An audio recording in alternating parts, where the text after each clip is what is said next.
In the quiet town of Marrowford stood an old stone bridge that no one crossed after nightfall. The bridge arched over a sluggish black river, its surface veined with moss and lichen, its stones so ancient that no record remained of who built it. To most, it was just a relic, a forgotten piece of architecture. But the townsfolk whispered that when the fog rolled in thick, something stirred beneath its arches. Eleanor, a schoolteacher who had just moved into town, laughed at the stories. She was practical, fond of books and reason, and considered such tales as little more than the gossip of a place with too few distractions. Yet one evening, returning late from a gathering, she found herself at the bridge just as the fog began to creep over the river. She slowed her pace. The air grew heavier, damp against her skin, and the sound of her footsteps echoed strangely, as though someone else walked a half step behind her. She turned no one. Ahead, the fog thickened until the far side of the bridge was barely visible. Halfway across, she heard it, a low murmur, like voices carried on water.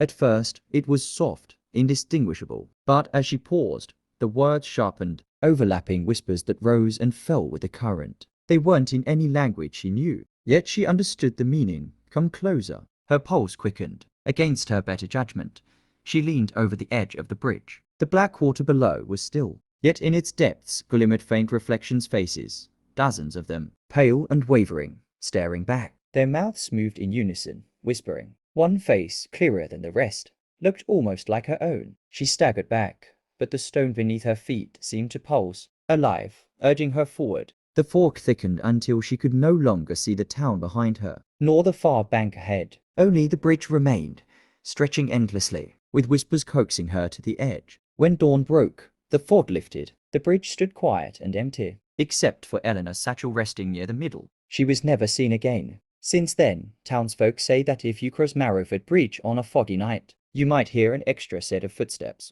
And sometimes, if you dare to look into the water, a new face, among the whispering reflections,